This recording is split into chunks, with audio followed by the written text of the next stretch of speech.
The average American plans to retire at 66. They actually exit the workforce at 61. That gap is not a lifestyle choice. It is a layoff, a health scare, a reorganization, a caregiving crisis that arrived ahead of schedule, and by the time it lands, the window to restructure the finances is already gone. There are three numbers that define why 48 is different from every other age on the calendar. And the first one will change how you think about the next 12 months. 77% of your retirement outcome is determined by the first 10 years of retirement. Not your total contributions, not your average return, the sequence of what happens in that first decade. Which means the decisions you make in the 7 to 10 years before retirement, right now, if you are 48 set that sequence, ignore this window and the math calculates itself. Not in your favor. Here's the thing. There is no cultural moment around 48. Nobody makes a movie about it. Nobody throws a big party. 40 is when you panic. 50 is when you pretend you've accepted it. 60 is when the consequences of the previous 2 decades start showing up on a spreadsheet. But 48 is the actual inflection point. The last year where peak earnings, meaningful compounding runway, structural tax flexibility, and pre-forced exit time all exist simultaneously. That combination, that specific overlap of conditions does not exist at 45 because you haven't hit peak earnings yet. It does not exist at 52 because you've already entered the high-risk sequence window. It exists right here, right now, at this exact age. What I want to show you today is the complete architecture of the 48-year-old's financial situation. Not motivational, not generic. I'm going to walk you through 4 specific dynamics: why your earnings are at their structural peak, why the compounding math changes in a way that is not linear but exponential, why more than half of workers who think they're safely employed get involuntarily pushed out before they plan to retire, and why the 7 years between now and your mid-50s are not simply more accumulation years, but a fundamentally different strategic phase that requires a fundamentally different plan. Miss any one of these, and the math quietly works against you in a way you will not notice until it is too late to reverse it. There's a concept in aerospace called escape velocity. It is the minimum speed a rocket needs to reach to break free from a planet's gravitational pull. Earth's escape velocity is 11.2 kilometers per second. Go slower than that, and the rocket eventually loops back, no matter the design of the engine, no matter the quality of the fuel. Gravity wins. Your financial life has an escape velocity too. Not from your employer, not from the market, from the specific mechanics of time, compounding, and tax. Drag that together constitute gravity in this context. The burn phase, the period where your decisions actually determine trajectory, runs from roughly 45 to 55. 48 sits at the center of that window.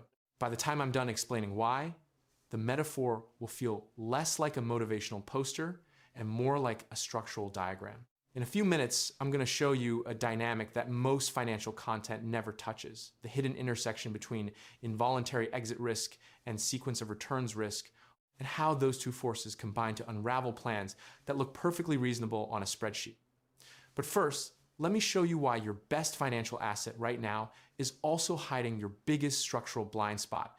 According to ADP payroll data, which covers more than 110 million active payroll records, the peak median wage in America belongs to workers in the 45 to 54 age bracket. The median for that group is $97,600, the highest of any age group in the dataset. PayScale's research gets even more specific.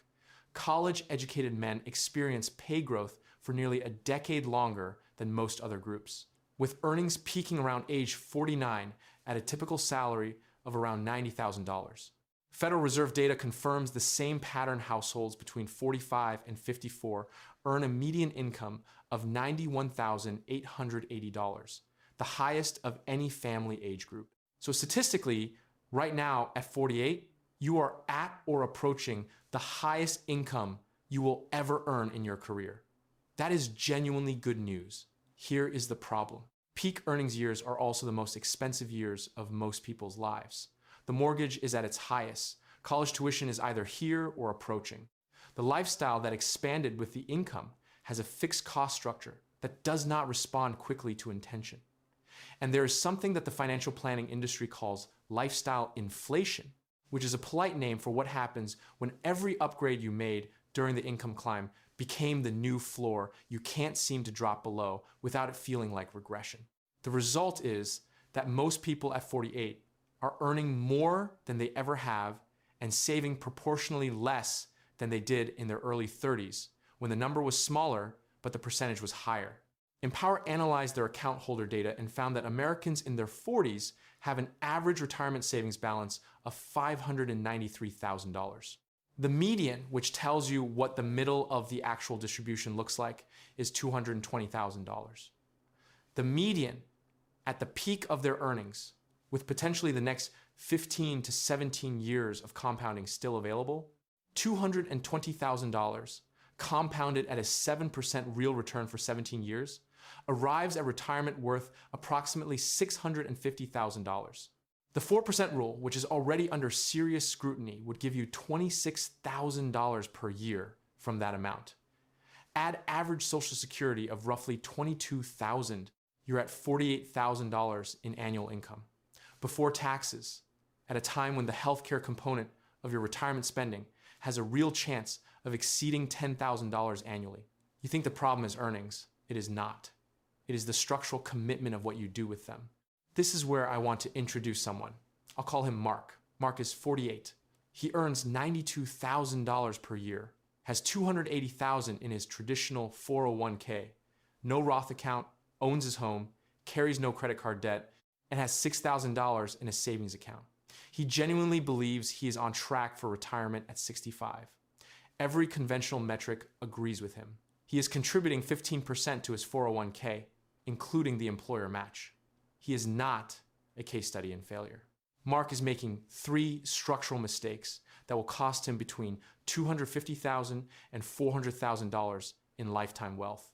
Not because he is doing anything wrong, because he is doing what was considered correct in 2008, not 2026. We will come back to Mark. His situation resolves at the end. Stay with me, because this next part changes the calculation in a way that most retirement content never actually walks through. Here are the brutal mathematics of compounding time.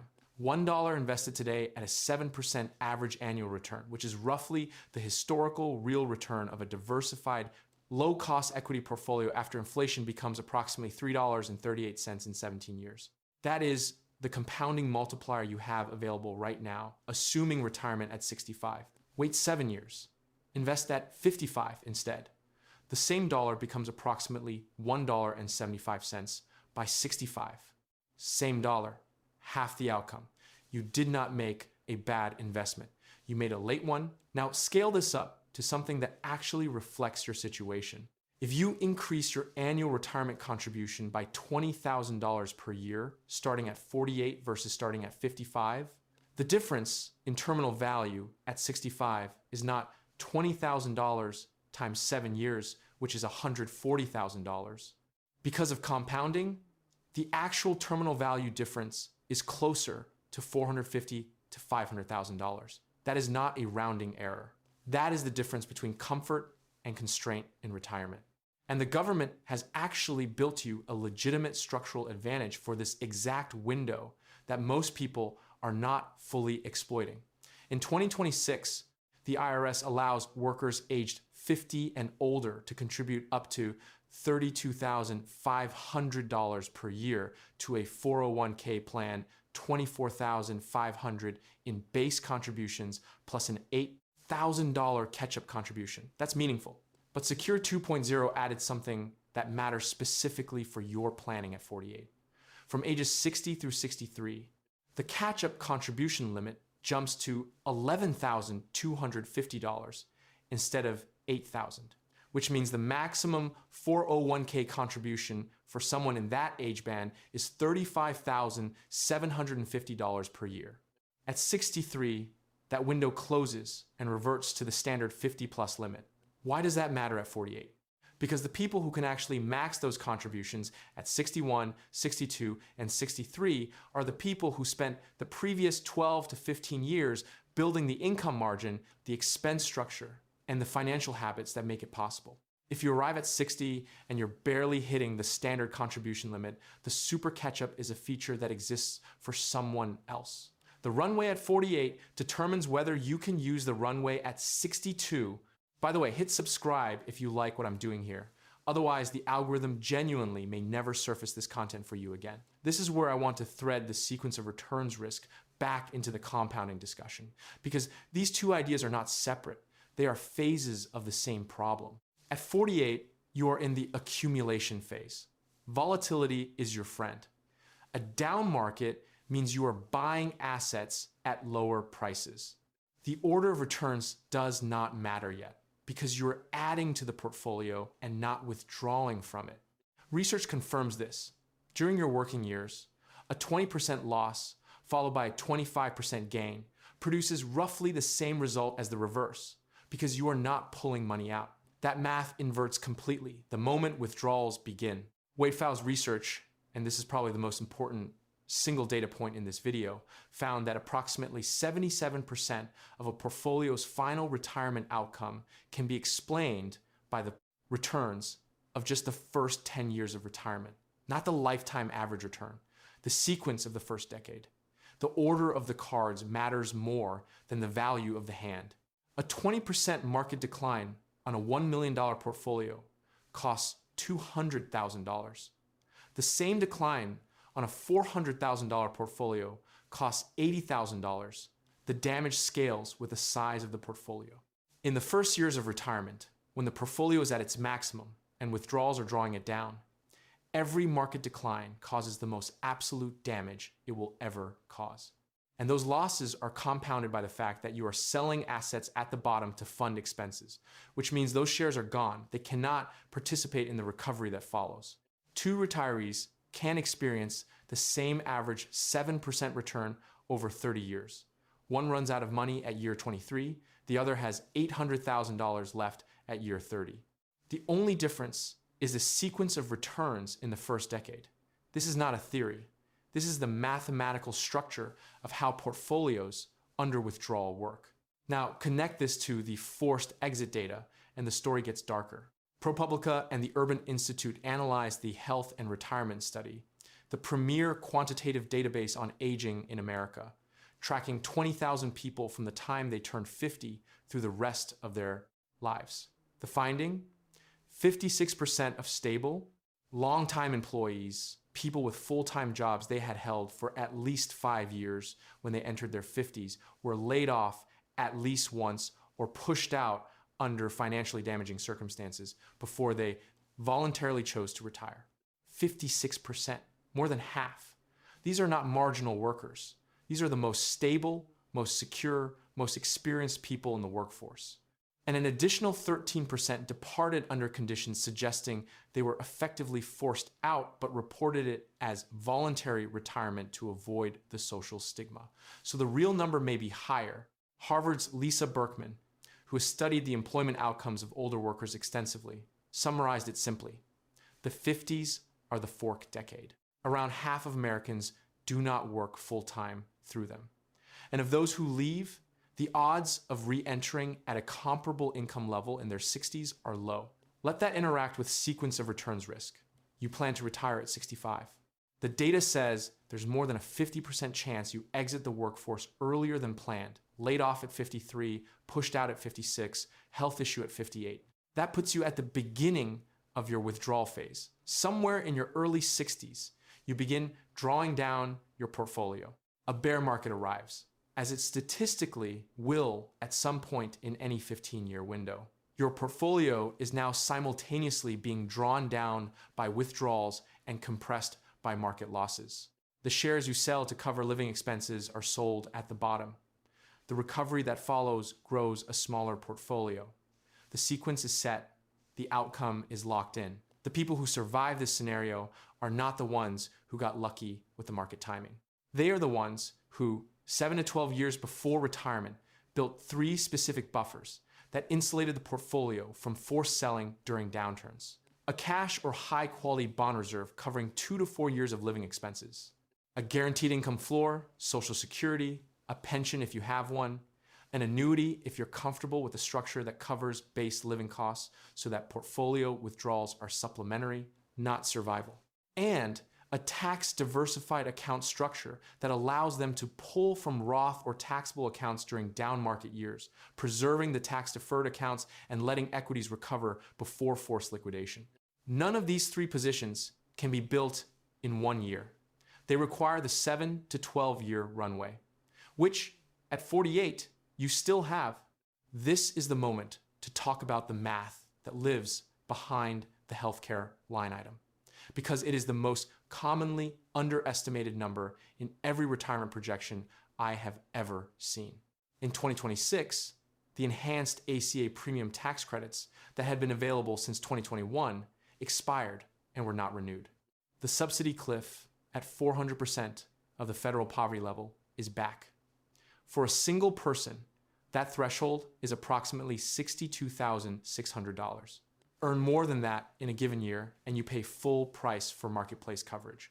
A 63-year-old in many rating areas, which is the age range you could plausibly be in if the forced exit comes early, is looking at benchmark silver plan premiums of $1,400 to $1,500 per month. That is between $16,800 and $18,000 per year in premiums alone. Before deductibles, before copays, before prescription costs. If you leave your job at 61 and Medicare doesn't begin until 65, you are looking at 4 years of private insurance. At those premium levels, that is potentially $68,000 in healthcare premiums across those 4 years, assuming no premium increases, which is heroically optimistic given that medical inflation has historically outpaced general inflation, and only 48% of people reportedly even explicitly account for higher healthcare costs in their retirement planning, according to surveys by the National Council on Aging. The health savings account is the structural answer to this problem, and almost nobody is using it correctly. If you have access to a high deductible health plan and you need to check whether you do, you can contribute $8,550 to a family HSA in 2026. That contribution is tax deductible, the money grows completely tax-free, and withdrawals for qualified medical expenses come out tax-free. Triple tax advantage. There's no other investment vehicle in the US tax code that gives you deductibility going in, tax-free growth, and tax-free distributions. Not the 401k, not the Roth IRA. Nothing else has all three simultaneously. And after age 65, you can withdraw HSA funds for any purpose at all, not just medical, and simply pay ordinary income tax, which makes the HSA function as a second, smaller IRA if you do not need it for medical expenses. The compounding play is not to use the HSA as a spend-down account for current healthcare costs. The play is to pay your current medical expenses out of pocket if you can afford to, let the HSA compound untouched, and arrive at retirement with $60,000 to $90,000 in tax-free medical reserves that can absorb the insurance gap entirely. Here is the reversal that catches most people off guard. You think the problem is that you have not saved enough money. That is not actually the problem.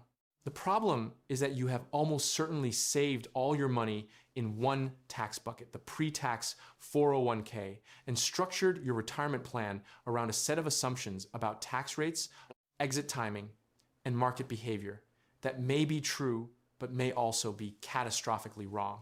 The savings number is secondary to the architecture of how those savings are structured and how they interact with the specific risks that activate between 55 and 65.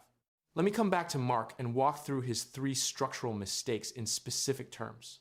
Mark's first mistake is the single bucket trap, $280,000, all in a traditional pre-tax 401k. Every dollar will be taxed at ordinary income rates in retirement.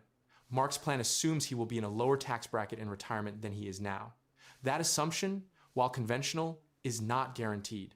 When Mark's required minimum distributions begin at 73, the current IRS threshold, he will be forced to withdraw approximately $28,000 in the first year from a portfolio that, assuming he contributed consistently, might be close to $1 million.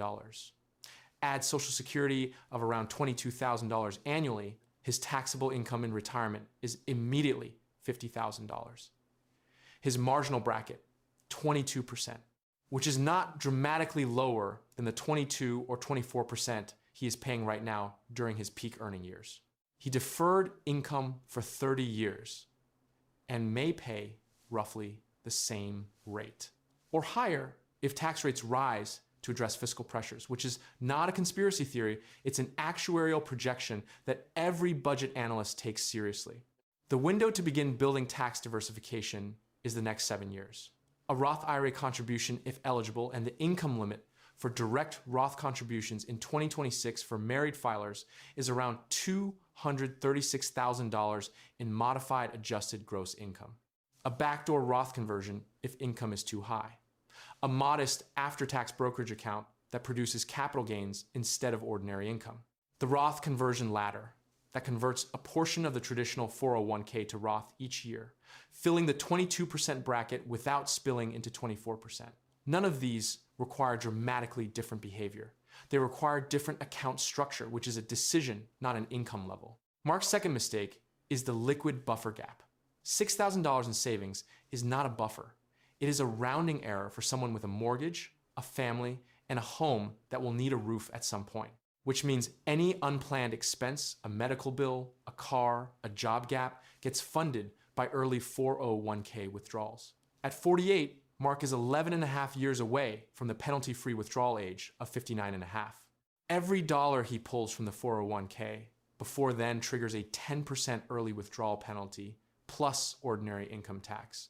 In the 24% bracket, a $30,000 emergency withdrawal costs approximately $10,200 in immediate taxes and penalties. He consumed 34% of that withdrawal before it left the account. The buffer stacks 6 months of living expenses in liquid penalty-free assets is not optional. It is the insulation between a temporary setback and a permanent retirement plan damage event. Mark's third mistake is the unmodeled insurance gap. He has never run the calculation of what health insurance costs if he exits at 61 instead of 65. He has no HSA. He has not priced the ACA marketplace. His retirement projection assumes he works until 65, benefits intact, and transitions cleanly to Medicare. The probability the data assigns to that exact scenario is less than 50%. 3 mistakes, none of them exotic, none of them requiring income Mark doesn't have. All of them correctable from right here, right now, at 48. Let me make this tangible with a side-by-side scenario. Karen is 48, $100,000 in household income. $250,000 in a traditional 401k. No Roth, no HSA, a savings account with $5,000. She plans to retire at 65 and contributes 15% of salary to her 401k.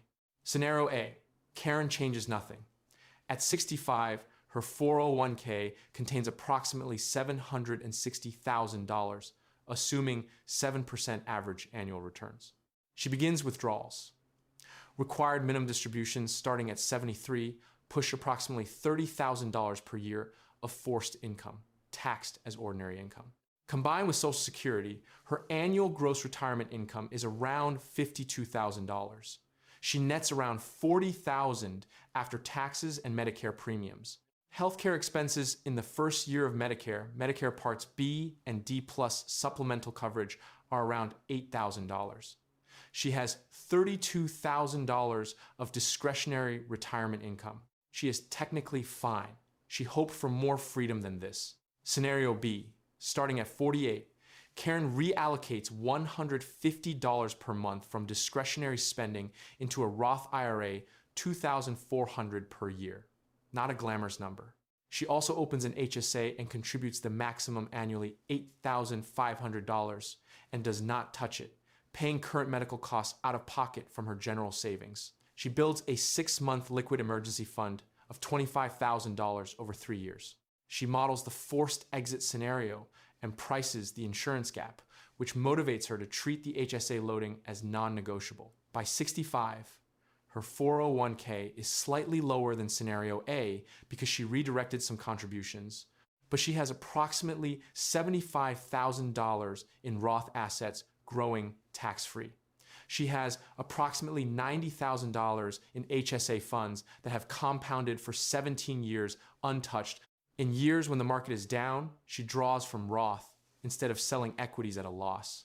Healthcare costs in retirement are absorbed by HSA funds rather than portfolio withdrawals, keeping her taxable income low enough to preserve the favorable Social Security tax treatment.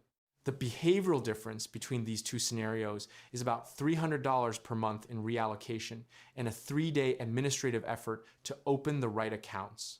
The lifetime wealth difference is somewhere between $150,000 and $250,000, depending on market conditions and tax rates. Not because Karen earned more in scenario B, because she structured the same income differently. The decisions compound. The inaction compounds in the opposite direction. Compounding is indifferent to whether you are building or eroding. Now, knowing these numbers and actually building a system around them are two entirely different things. I know this because I had some of this data available to me years ago, and it did not change anything until I had a specific framework, not just the concepts, but the sequencing, the trigger points, and the mathematical targets that tell you when you're actually on track versus just optimistic. That's why I built the Exit Code, which is a digital book that distills 50 years of actual retirement data into a mathematical framework for exiting the workforce on your terms.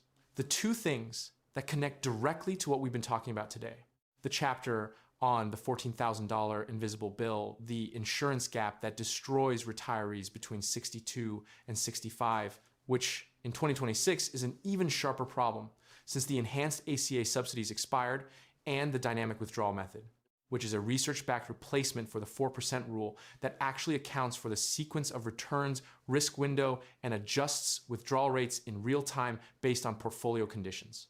8 chapters, no filler, built on data, not opinion. You can get it for less than one dinner out through the link in the description. And then we're back. Somewhere, there's an influencer telling 48-year-olds to start a side hustle and retire in 36 months. I actually admire the confidence. I personally require data. Here's the closing frame. The average American plans to retire at 66, retires at 61, spends the next 4 years depleting savings faster than projected because the insurance gap, the tax drag, and the sequence of returns damage were never modeled. Wonders what happened. That outcome is not the result of insufficient income. It is the result of structural decisions that were never made during the specific 7 to 12-year window when they could still compound forward. Not because the information wasn't available, because the financial system is not designed to deliver it at the right time. Your employer's benefits documents are not going to flag the sequence of returns window.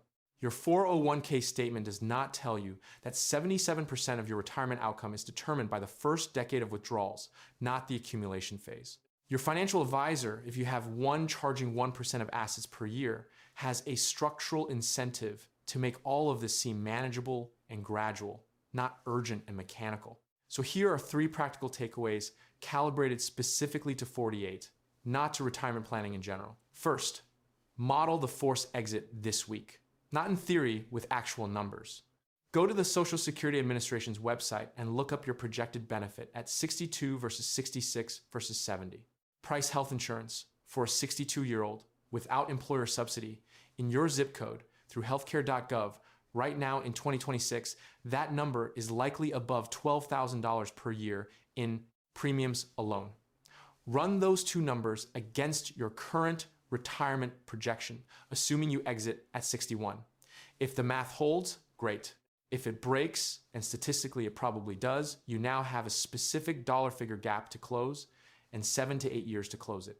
You cannot protect against a risk you have not quantified. Second, build the tax split in the next 3 years.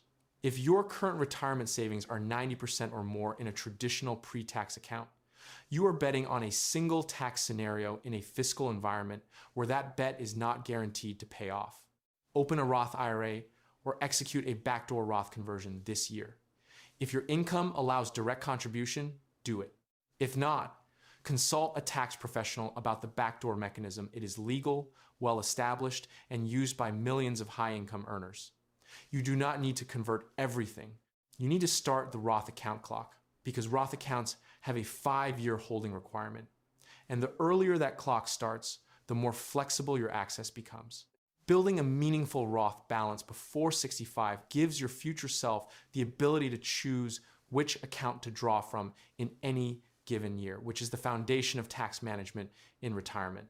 Third, load the HSA like it's your second 401k.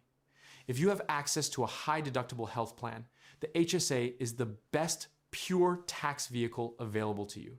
$8,550 for a family, fully deductible, tax-free growth, tax-free medical withdrawals, penalty-free general withdrawals after 65. Do not spend it on current healthcare costs if you can possibly avoid it. Let it compound untouched for 17 years. An $8,000 annual contribution compounded at 7% for 17 years arrives at retirement worth approximately $255,000 entirely tax-free for medical expenses. That is your insurance gap fund, built silently over 17 years through automatic compounding. Those three moves model the forced exit, build the tax split, load the HSA, do not require more income. They require reallocation of attention and structure inside the income you already have. And Mark, he ran the forced exit scenario. The math broke at 61, exactly as the data predicted it might.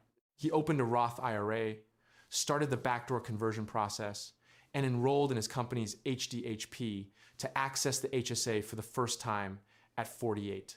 He still has time. That is the entire point of this video. The escape velocity window is open, not indefinitely, but right now, at 48, it is open. Lazy investing built more fortune than crypto memes, and only 5% of American households have $1 million or more saved for retirement. The window was always there for the other 95%. The architecture mostly wasn't.